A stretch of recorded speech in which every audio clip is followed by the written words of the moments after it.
First pregnancy में जैसे हम लोग रेस्ट कर लेते हैं, जो सारी चीज़ें होती है, बट सेकंड प्रेगनेंसी में नहीं हो पाता। रिपोर्ट देखा तो सच में मेरा वो हीमोग्लोबिन 7.5 था, जो कि बहुत कम था। फिर डॉक्टर ने इनको बुलाया, मेरा आवाज़ बंद हो गया, मतलब आवाज़ एकदम भारी, मेरी पूरी बॉडी में अजीब सा पेन, खुजली, रेड कलर का मेरा बॉडी, मतलब वो एलर्जी हो गई मेरे को। Guys, welcome back to my YouTube channel Tripti's lifestyle. मैं हूं तृप्ति, फिलहाल मैं रहती हूं बक्सर, बिहार में।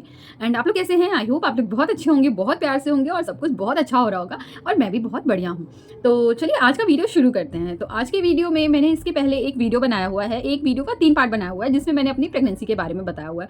तो जैसा कि आप लोगों को पता ही होगा और नहीं भी पता है तो मैं बता दूं कि मेरे 2 बच्चे हैं। एंड मैंने फर्स्ट प्रेगनेंसी के बारे में आप लोगों के साथ शेयर किया है उस वीडियो में। एंड उसके 3 पार्ट्स हैं। अगर आप लोगों ने अभी तक नहीं देखा है तो प्लीज़ उस वीडियो को जाके देखिए। अगर आप खुद भी प्रेग्नेंट हैं तो आप खुद आपके लिए भी हेल्पफुल हो सकता है, एंड शायद जो बाकी लोग हैं उनके लिए भी हो सकता है। तो आप लोग उस वीडियो को ज़्यादा शेयर कीजिए। एंड साथ ही साथ अगर आपको कुछ बताना है या कुछ बोलना है तो आप कमेंट भी कर सकते हैं मुझे। तो ये वीडियो जो है वो मैं अपनी सेकंड प्रेगनेंसी के बारे में बताने के लिए बना रही हूँ, क्योंकि सेकंड प्रेगनेंसी मैंने पहले भी बताया अपनी उस वीडियो में कि मेरी जो भी दोनों प्रेगनेंसी है बहुत ज़्यादा अप्स एंड डाउन से भरी हुई है, और मेरे दोनों बेबी बॉय हैं, ठीक है। और मैं ये भी बता दूं कि मेरी दोनों जो भी डिलीवरी हुई है वो नॉर्मल हुई है, मेरा सी सेक्शन नहीं हुआ, मेरी दोनों डिलीवरीज नॉर्मल हुई हैं। तो फर्स्ट प्रेगनेंसी के बारे में तो मैंने 3 पार्ट्स में बनाए थे, बट इसमें मैं सोच रही हूँ कि मैं जो भी है ना, इन शॉर्ट एक ही वीडियो में सारा कुछ बता दूँ। तो मैं वही कोशिश कर रही हूँ, देखते अगर वीडियो ज़्यादा लंबा नहीं हुआ तो इसी वीडियो में मैं सारी चीज़ें आप लोगों को बता दूंगी अपने 9 मंथ्स, अपनी पूरी प्रेगनेंसी की जर्नी के बारे में। तो चलिए वीडियो को शुरू करते हैं। तो सबसे पहले तो मैंने आप लोगों को बताया कि मेरे 2 बच्चे हैं। तो फर्स्ट जो मेरा मतलब मैं हुआ था बेबी, वो 2021 में हुआ था, और सेकेंड जो है वो 2022 में अगस्त के टाइम में मुझे पता चला कि मैं प्रेग्नेंट हूँ। और उस टाइम मेरा बड़ा वाला बेटा सिर्फ 9 मंथ्स का था, तो बिल्कुल अनएक्सपेक्टेड था, जिसकी वजह से मैं बहुत रोई थी। मतलब जैसे होता है ना कि जितनी खुशी फर्स्ट प्रेगनेंसी में मेरे को हुई थी जब मुझे पता चला था, इसमें मेरे को बिल्कुल ऐसा कुछ नहीं हुआ था, क्योंकि मैं नहीं चाह रही थी कि ऐसा कुछ हो, बट क्या ही कर सकते हैं।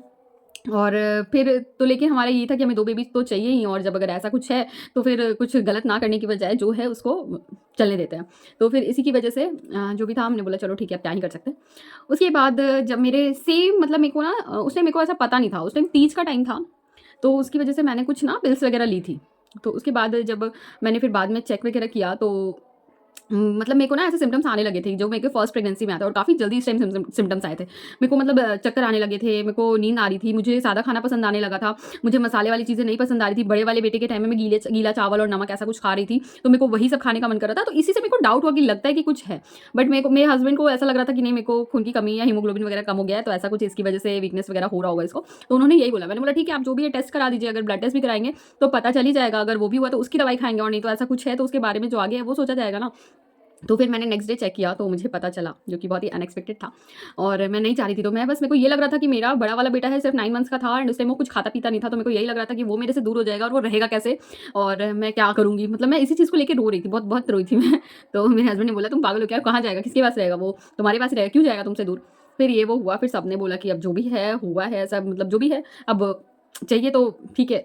तो फिर हमने भी बोला ओके चलो ठीक है। उसके बाद मेरी फर्स्ट 3 मंथ्स जो सेम मेरी फर्स्ट प्रेगनेंसी में थी, मेरे को बहुत ज़्यादा वॉमिटिंग, खाने का मन नहीं करना, मसाला नहीं खाना, भूख लगे पर समझ में नहीं आना क्या खाना। और आप लोग यकीन नहीं कीजिएगा कि उस टाइम मेरा वेट सिर्फ हो गया था 40 to 42 kg। मैं बिल्कुल मतलब मेरी हड्डियाँ नजर आती, अजीब सी मैं हो गई थी। अभी तो मैं जैसी हूँ ना गोलमोल सी, वैसे बिल्कुल नहीं थी। मतलब बहुत ज़्यादा मेरे को खुद से अजीब सा लगने लगा था। मेरे को मेरी कलाइयाँ, ये मैं वैसे नॉर्मल 2-4 चूड़ी पहनती हूँ, बट 2-4 भी नहीं आती, दो भी नहीं आती। जो चूड़ी का सबसे छोटा साइज ना वो भी नहीं आता, उससे भी छोटा वो भी मेरे को ढीला हो रहा था। आप लोग समझ सकते हैं इतनी। मेरे पास पिक्स होगी तो मैं लगाऊंगी, आप लोग देखना मैं कैसी कंकाल टाइप की लग रही थी। तो मैं क्या ही बोलूँ, मेरा वेट बहुत ज़्यादा गिर गया था, क्योंकि बाबू को फीड कराती थी, और उसकी वजह से खाना पीना कुछ खा नहीं रही थी, वॉमिट बहुत ज़्यादा हो रहा था, तो बहुत ज़्यादा मेरा वेट डाउन चला गया। 3 मंथ्स तो ऐसे गए। उसके बाद जब हमारा फर्स्ट अल्ट्रासाउंड होता है, तो उसमें मेरे को सेम चीज़ आ गई जो मेरे को फर्स्ट प्रेगनेंसी में आई थी, यानी लो लाइनिंग प्लेजेंटा प्रेविया। अब उसी टाइम मेरे घर में शादी भी थी, 2 नवंबर में शादी थी, और अगस्त में पता चला था। तो अगस्त, सितंबर, अक्टूबर में हमने टेस्ट कराया था फर्स्ट टेस्ट। तो अक्टूबर में पता चला कि लो लाइनिंग प्लेजेंटा प्रेविया है। और रेस्ट की बात तो चलिए ठीक है, फर्स्ट प्रेगनेंसी में जैसे हम लोग रेस्ट कर लेते हैं, जो सारी चीज़ें होती है, बट सेकंड प्रेगनेंसी में नहीं हो पाता है, क्योंकि आप चलो ठीक है आप रेस्ट कर लोगे, लेकिन आपका जो दूसरा बच्चा है उसको कौन देखेगा। उसको कोई देख भी लेगा तो आप नहीं रह पाओगे, आपको करना ही पड़ेगा, उसको गोदी लेना पड़ेगा, वो रोएगा तो उसको संभालना पड़ेगा, उसको देखना पड़ेगा। तो मतलब मैंने आप लोग मैं बोल सकती हूँ, मैंने बताया ही है कि मैंने, अब मेरी वीडियोस देखना अगर आपने नहीं देखी है वो वाली वीडियो, तो मैंने 2 मंथ्स कंप्लीट बेड रेस्ट किया था, जिसमें मैं उठी तक नहीं थी, चली तक नहीं थी, सिर्फ मैं वॉशरूम वगैरह के लिए जाती थी, खाना भी मैं बेड पे ही लेट के करती थी। बट इस प्रेगनेंसी में मैंने रेस्ट का आर भी नहीं किया। मतलब मैं क्या बोलूँ, मैं सारे काम करती थी, मैं बाबू को भी देखती थी, उसको गोदी लेना सब कुछ बस मैंने भगवान के ऊपर छोड़ दिया था। बट लकीली सब कुछ अच्छा हुआ और फिर इसमें भी मेरा 5th मंथ में जो था वो मेरा प्लेज़ेंटा ऊपर चला गया। ऊपर से घर में शादी थी और हम लोग थे गाँव में और गाँव में भी हमारे घर में काम लगा हुआ था, तो सारा कुछ देखना ही पड़ रहा था। यहाँ पे थे मम्मी जी थी, मैं थी, मेरे हस्बैंड थे और सब कुछ खाना-पीना सब कुछ तो बैठ के ही बनाना होता था, लेकिन फिर भी बैठ के करना तो पड़ता था ना। तो बट वही बोलते हैं ना, अगर जिसको भगवान कुछ नहीं करेंगे तो उसका कोई कुछ नहीं बिगाड़ सकता है। तो बस लकीली सब कुछ अच्छा हो गया और 5th मंथ के बाद मेरा प्लेज़ेंटा भी सॉरी हाँ, वो प्लेज़ेंटा ऊपर चला गया। और उसके बाद 6 मंथ से ना मेरे को मैंने बताया कि मेरा वेट वगैरह बहुत ज़्यादा डाउन चला गया था और 6-7 मंथ में ना जब मैं डॉक्टर के पास वैसे रेगुलर चेकअप के लिए हमेशा जाते थे हम लोग, हर एक मंथ में जाते थे। तो 6-7 मंथ में गए तो डॉक्टर ने सबसे पहले बोला कि इनका ब्लड टेस्ट वगैरह हीमोग्लोबिन सीबीसी कराने के लिए और शुगर थायराइड तो हमेशा होता ही था। तो वो कराया गया। तो जब सीबीसी का चेक हुआ तो डॉक्टर को कुछ अंदाज़ा हो गया था कि शायद इसको खून की कमी वगैरह है, हीमोग्लोबिन वगैरह बहुत कम है। जब वो टेस्ट करे तो उन्होंने बोला आपके अंदर खून वगैरह है भी कि कुछ नहीं है, कुछ निकल ही नहीं रहा है। और सब जब टेस्ट का रिपोर्ट देखा तो सच में मेरा वो हीमोग्लोबिन 7.5 था, जो कि बहुत कम था। फिर डॉक्टर ने इनको बुलाया, इनको डाँटा कि कुछ खाना-पीना नहीं खाती हैं क्या? ध्यान-व्यान आप लोग नहीं रख रहे हैं, ऐसा-वैसा बहुत सारी चीज़ें। फिर उसके बाद उन्होंने मेरे को आयरन आता है वो चढ़ाया, बट वो आयरन ऐसा मतलब सलाइन टाइप का था। उन्होंने बोला कि अगर इससे ठीक हो गया तो ठीक है, नहीं तो फिर ब्लड चढ़ाना पड़ेगा इसको। तो वो चढ़ाया आयरन, बट वो आयरन चढ़ाया, आयरन चढ़ते-चढ़ते तो ठीक था। जैसे ही वो लास्ट खत्म हुआ एक इंजेक्शन लगा, मेरे को अब नाम नहीं पता मेरे को क्या इंजेक्शन का नाम था। बट वो इंजेक्शन जैसे ही लगाया ना मेरी आईज़ ऐसे सूज गई, मेरा आवाज़ बंद हो गया, मतलब आवाज़ एकदम भारी, मेरी पूरी बॉडी में अजीब-सा पेन, खुजली, रेड कलर का मेरा बॉडी, मतलब वो एलर्जी हो गई मेरे को, रिएक्शन कर गया वो दवाई मेरे को। और मतलब मेरी हालत ऐसी हो गई ना, मेरे को तो सबसे ज़्यादा ये लग रहा था कि सब तो ठीक है चलो, लेकिन मेरी आवाज़ कहाँ चली गई? मतलब रिएक्शन हो रहा है, मेरे को समझ में आया, स्वेलिंग हो गई, खुजली हो रही है, बॉडी में पेन हो रहा है, बट आवाज़ को मेरी क्या हो गया? मैं बहुत ज़्यादा रोने लगी। फिर मेरे हस्बैंड भी थोड़ा घबरा गए। उसके बाद फिर डॉक्टर को फटाक से बुलाया, उन्होंने फिर दूसरे इंजेक्शंस उसको दिए, उसमें डेक्सोना वगैरह था, वो सब दिया। तो और 1 घंटा मेरे को रखा गया वहीं पे, एग्ज़ामिन किया गया। उसके बाद फिर जाके धीरे-धीरे सब कुछ नॉर्मल हुआ। डॉक्टर भी थोड़ा डर गई थी कि अचानक हो क्या गया है? तो उसके बाद मैं 1 डेढ़ घंटे बाद चीज़ें नॉर्मल हुई। मेरे को फिर धीरे-धीरे करके सारी चीज़ें नॉर्मल हुई 1 डेढ़ घंटे के बाद, बट मेरी स्वेलिंग और मेरा आवाज़ उसी तरीके से था, वो बहुत देर बाद जाके मतलब 4-5 घंटे बाद जाके ठीक हुई। और फिर तो डॉक्टर ने बोला कि नहीं, इनको नहीं चढ़ा सकते हैं ये जो भी ब्लड वगैरह है, क्योंकि इनको रिएक्शन कर जा रहा है। सब लोगों को नहीं होता, बहुत कम लोगों को होता है जिनको ये रिएक्शन होता है। तो इनको दवाइयाँ ही दे सकते हैं और बाकी आप चीज़ें करिए, पालक खिलाइए, बीटरूट खिलाइए। तो ये सब चीज़ें हो गई। तो ये आप लोग मतलब मैंने सिर्फ 10 डेज़ में अपना हीमोग्लोबिन जो है 7.5 से 9.5 या 10 के अप्रॉक्स में कर लिया था। एंड आप लोग यकीन नहीं कीजिएगा, मैंने मतलब रेगुलर टमाटर खाए, पालक खाया, साथ में पालक पनीर मैं खाती थी क्योंकि नॉर्मल पालक मैं नहीं खा पाती थी। टोमेटो सूप बना के खाती थी, चुकंदर का जूस पीती थी। मतलब ये सारी चीज़ें करके मैंने अपना ब्लड 10 दिन के अंदर मेरा हीमोग्लोबिन बढ़ गया प्रेगनेंसी में। लेकिन बहुत ज़्यादा मेहनत की थी और बहुत ज़्यादा खुद पे ध्यान दिया था, क्योंकि मुझे मालूम था सिर्फ मैं नहीं हूँ, मेरे साथ में मेरा बेबी है जिसको उसको भी प्रॉब्लम हो सकती है इन सारी चीज़ों से, तो मुझे करना तो था ही। तो इसलिए मैंने ये सारी चीज़ें की और मेरा हीमोग्लोबिन लकीली बढ़ गया बिल्कुल अच्छे से। हो जाता है मतलब इतना हो गया था, 9 तक आ गया था मेरा हीमोग्लोबिन। उसके बाद फिर भी मैंने खाने-पीने का फ्रूट्स वगैरह, डाब वगैरह ये सब कंटिन्यू रखा था। उसके बाद 6-7 मंथ इस तरीके से हो गया। फिर 8 मंथ में मुझे क्या हुआ, 8 मंथ में था, मार्च का टाइम था एंड होली का टाइम था। अचानक से ना मतलब उस टाइम में 2023 में होली पड़ी थी 11-12 के करीब में। और मेरे को ना मतलब जैसे 9-10 उस टाइम ना मेरी मम्मी जी मतलब मेरी सासू माँ जो हैं वो आई हुई थी यहाँ गाँव पे, जहाँ भी मैं हूँ। और फिर हम लोग पटना में थे, मैं थे, मेरे हस्बैंड थे और भाभी थी, भाभी लोग थी, ठीक है। तो मुझे अचानक से क्या हुआ, 7-8 तारीख से ना मेरे को ऐसे पिंपल्स वगैरह दिखने शुरू हो गए थे, मेरे सर में ना ऐसे दाने-वाने हो गए थे। तो मैंने अपने हस्बैंड को दिखाया, पूछा ये क्या हो रहा है? तो उन्होंने बोला शायद गर्मी वगैरह से हो रही होगी, पिंपल्स वगैरह निकल रहे होंगे। बट फिर पता है क्या हुआ, 1 दिन बाद ना वो बहुत ज़्यादा हो गए। मेरे को चिकन पॉक्स आ गए। मतलब मेरा पूरा फेस, मतलब बॉडी का ऐसा कौन-सा पार्ट नहीं था जहाँ नहीं था। मेरी पूरी बॉडी, पूरा पेट, पूरे हाथ, पैर, स्टमक, बैक, पूरे सर में, मेरे यहाँ तक कि मुँह के अंदर छाले हो गए थे। मैं मतलब कुछ खा नहीं पा रही थी, कुछ पी नहीं पा रही थी, मुझे बहुत प्रॉब्लम हो रही थी। और मैं मतलब मेरा 8 मंथ चल रहा था और उस टाइम चिकन पॉक्स आ गए थे मेरे को। 3 दिन तक फिर मेरी मम्मी आई वहाँ पे, मम्मी जी ने मम्मी को कॉल किया, मम्मी आई, मम्मी मेरे साथ रही।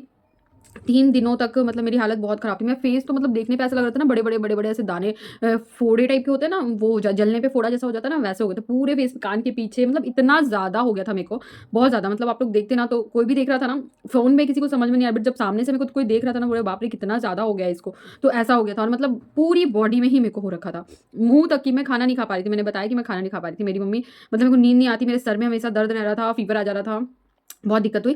उसके बाद क्या हुआ, फिर ना मतलब लेकिन मेरे को एक चीज़ ठीक हुई कि ये चीज़ ना मेरे को पहले नहीं हुई। मेरे को 8 मंथ में चिकन पॉक्स हुआ, क्योंकि जब मैंने डॉक्टर को दिखाया ना, मैं चेकअप के लिए गई। जब मेरा ठीक हो गया तो लोग बोलते हैं कि चिकन पॉक्स प्रेगनेंसी में सही नहीं होता है, तो मैं चेकअप के लिए गई और रेगुलर चेकअप भी कराना था मेरे को। तो मैं उसके लिए गई, तो डॉक्टर को जब बताया तो डॉक्टर ने बोला कि अच्छा हुआ आपको अभी हुआ, क्योंकि अभी आपका बेबी पूरी तरह से रेडी है। बस उसका जो भी है ना ग्रोथ वगैरह वो होना था।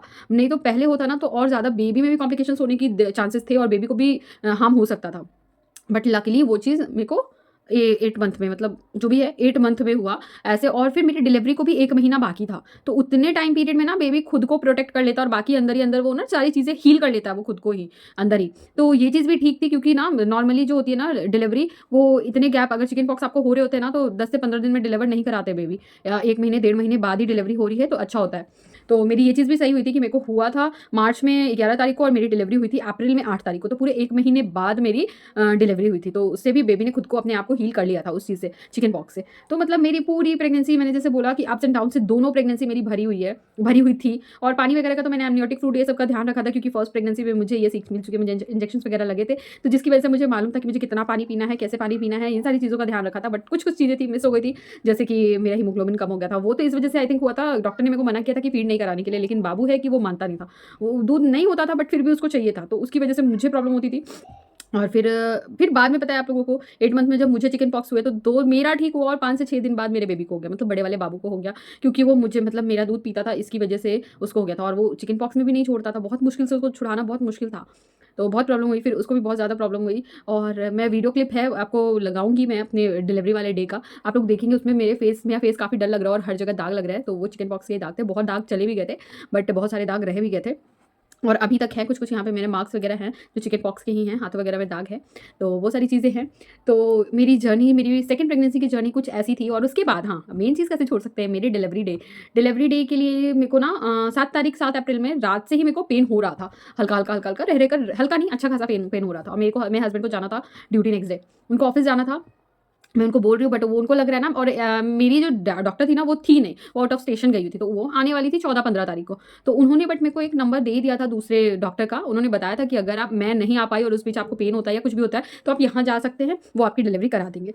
तो मेरे हस्बैंड नहीं चाहते थे कि हम लोग दूसरी जगह जाए, क्योंकि दूसरे होते हैं ना ऐसे हड़बड़ी में सिजेरियन वगैरह कर देते हैं, तो उनको ये था। बट मेरे को तो पेन हो रहा था। फिर 8 तारीख को मैं सुबह उठी ही नहीं, मुझे पेन में, मैं इनको मना कर रही हूँ आप ऑफिस मत जाइए, बट इनको लग रहा नहीं इसको ये चल सकता है, इतना जो पेन होता है वो वही वाला है।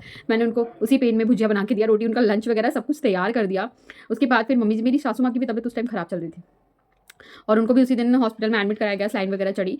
तो उनको ये समझ में आ गया, मतलब मैं वैसे ज़्यादा देर तक सुबह लेटती नहीं हूँ, मैक्सिमम अगर बहुत कुछ हुआ है तो, मतलब मेरी तबीयत भी ठीक नहीं है फिर भी मैं कोशिश करती हूँ कि उठ जाओ।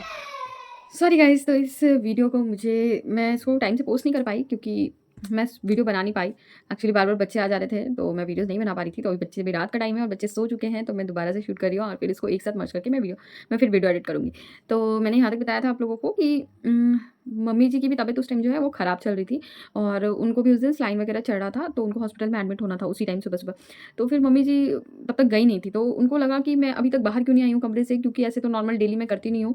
तो फिर वो आई मेरे कमरे में, तो मैं रो रही थी क्योंकि मुझे पेन बहुत ज़्यादा हो रहा था। तो फिर मैंने मम्मी जी, मतलब मैं कुछ बोल ही नहीं पाई, मुझे पेन इतना ज़्यादा हो रहा था। तो उन्होंने रोते हुए देखा, तो उन्होंने मेरे हस्बैंड को बोला। देन फिर वो नहीं गए ऑफ़िस और फिर मेरे को लेके गए। फिर मैंने अपनी मम्मी को कॉल किया, मेरी मम्मी आई। मेरी मम्मी, मैं और मेरे हस्बैंड और फिर मेरा बेबी, मतलब बड़ा वाला बाबू, हम लोग गए हॉस्पिटल। फिर वहाँ पे मेरे को पहले तो स्लाइन वगैरह चढ़ाया डॉक्टर से। डॉक्टर नहीं आई थी सुबह-सुबह, तो नर्सें जो थी उन्होंने स्लाइन वगैरह दिया। डॉक्टर से उन्होंने पूछा, जो दवाइयाँ देनी थी मेरे को वो दवाइयाँ दी।